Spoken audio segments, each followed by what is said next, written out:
kita dibaptis, dan dengan dibaptis kita menjadi anak Allah.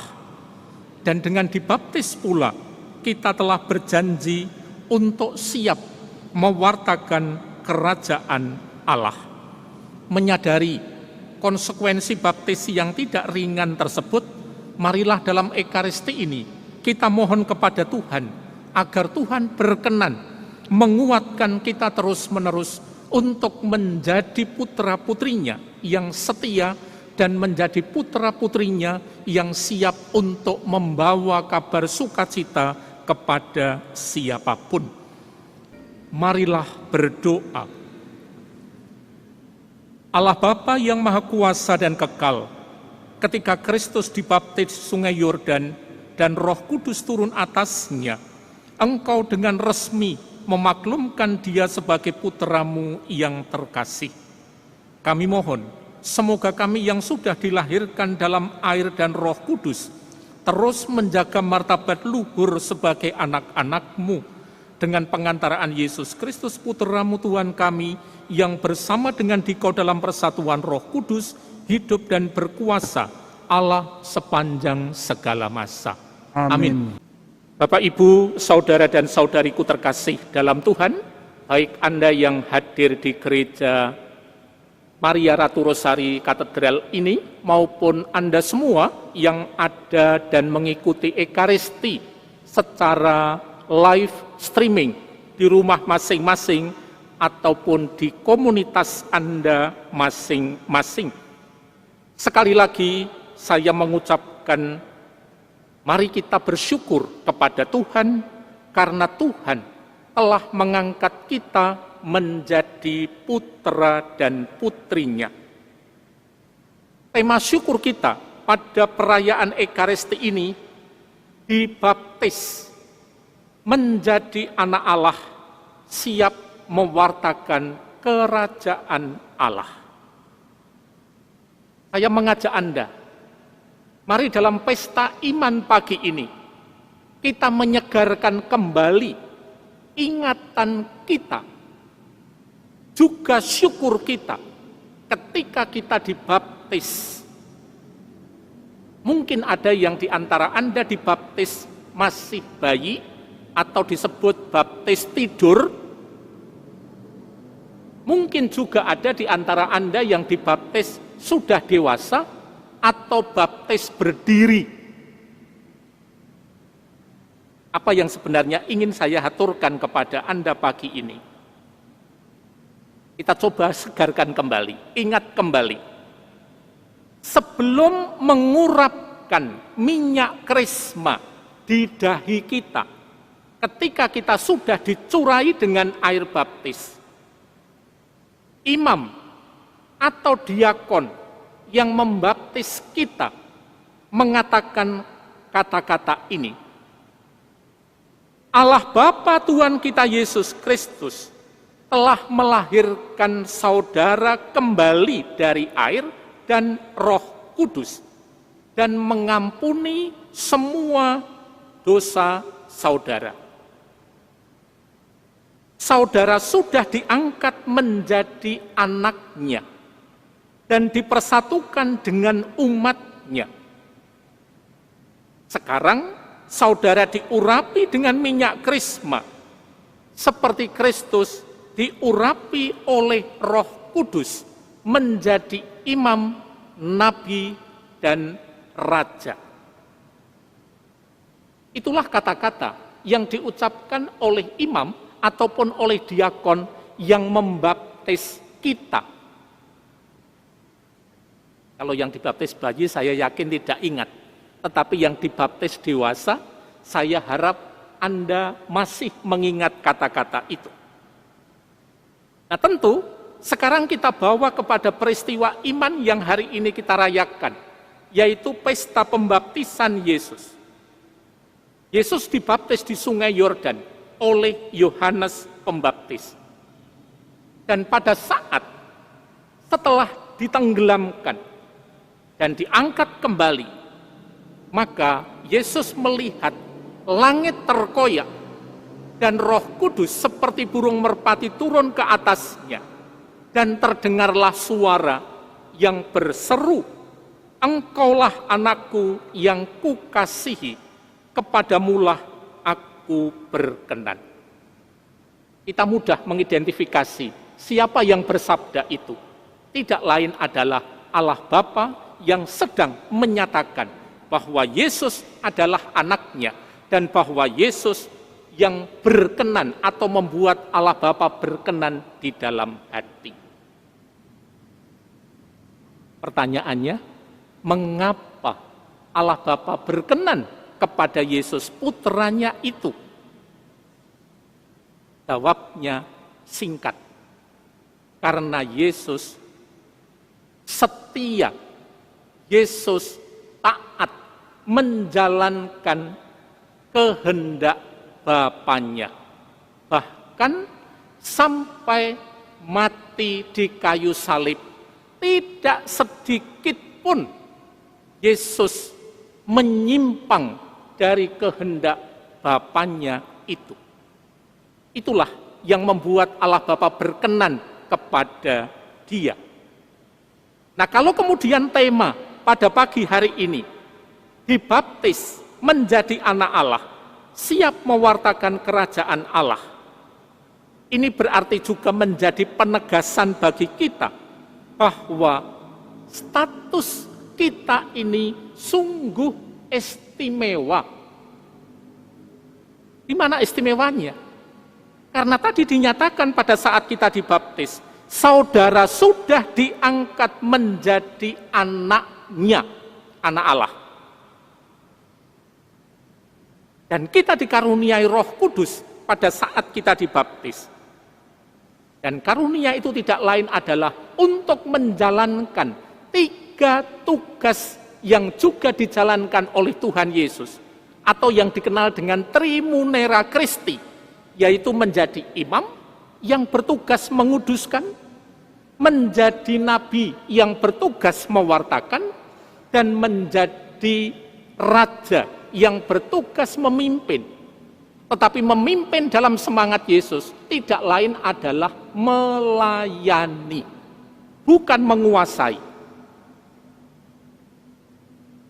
Tentu sekarang pertanyaannya lebih lanjut adalah, contohnya apa to Romo? Kalau kita dipanggil menjadi imam, nabi, dan raja seperti Kristus, contoh konkretnya apa? Saat ini saya ingin menyapa dengan khusus anak-anak, remaja, dan kaum muda yang ada di sini maupun yang ada di rumah masing-masing. Saya yakin Anda mencintai gereja dan tidak menginginkan umat menjadi terlantar seperti domba tanpa gembala. Saya yakin itu. Kalau boleh saya bertanya, tentu siapa yang tidak mencintai gereja antaramu, anak-anak muda dan juga remaja serta anak-anak? Pasti semua tunjuk jari. Nah, sekarang salah satu contoh konkretnya ketika kita benar-benar menyatakan cinta kepada gereja dan tidak ingin agar umat itu tidak ada penggembalanya, tentu kemudian kita ingin memperhatikan salah satu hal yang saat ini sedang terjadi adalah pendaftaran masuk ke Seminari Mertoyudan, Magelang, yang adalah tempat di mana remaja-remaja disiapkan untuk menjadi imam-imam gereja. Sangat memprihatinkan, sampai hari ini baru ada 59 yang mendaftar. Bisa Anda bayangkan, zaman saya dulu kalau sudah bulan Desember itu sudah banyak sekali.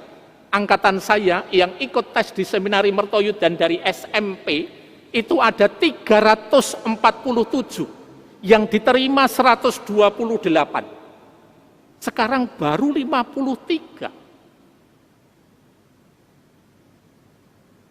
Lalu pertanyaannya, siapa antara anak-anak muda rekan-rekan remaja yang siap untuk menjadi imam-imam Kristus?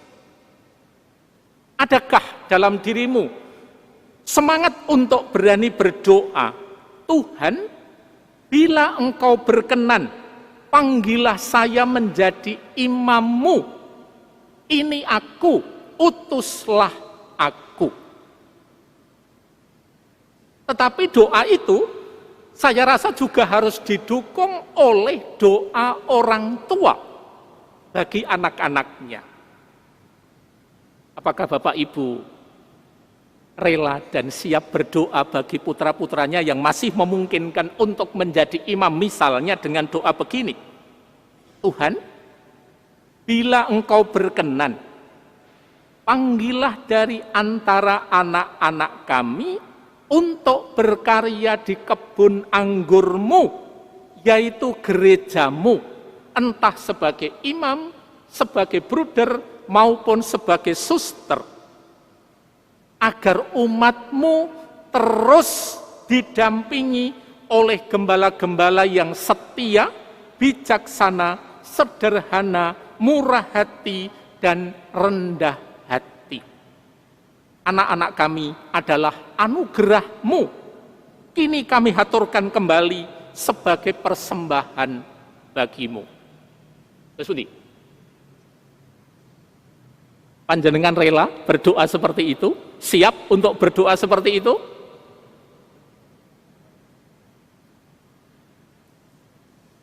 Waktu semplengeren kabeh.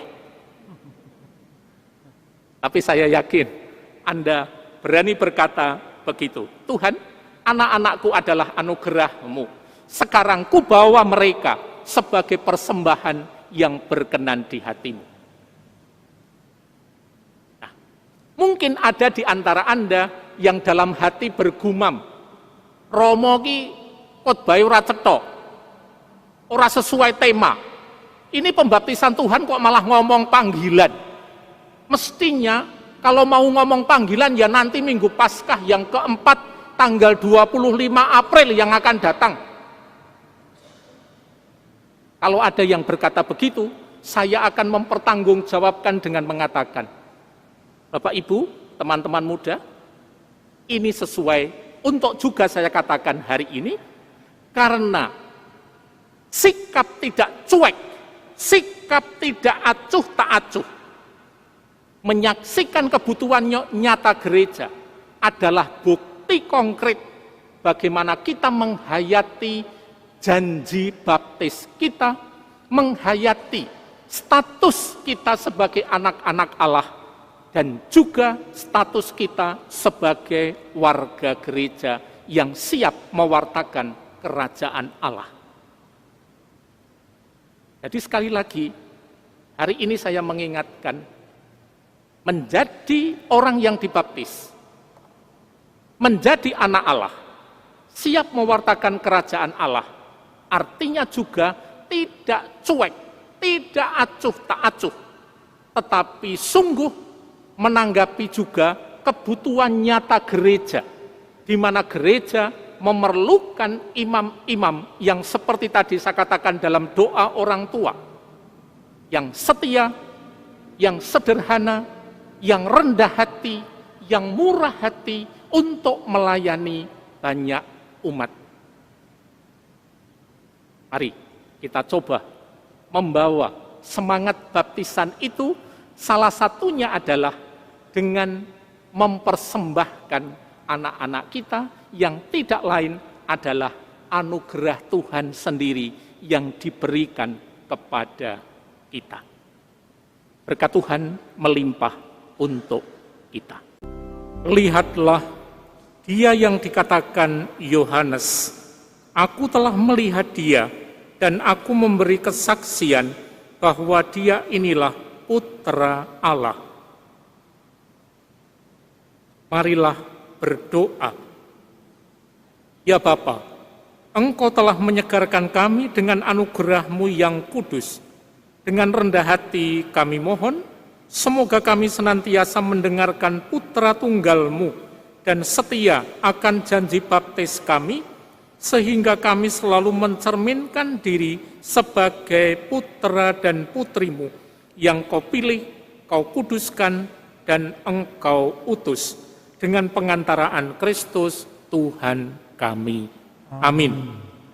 Terima kasih Bapak Ibu Saudara-saudari atas kebersamaannya dalam Ekaristi pagi ini, baik yang secara tatap muka hadir di gereja maupun yang secara live streaming Anda mengikutinya dari tempat Anda masing-masing. Terima kasih juga untuk semua petugas liturgi, tidak saya sebut satu persatu, Anda telah menyemarakkan dan bersama kita semua bersyukur kepada Tuhan pada pesta pembaptisan Tuhan ini.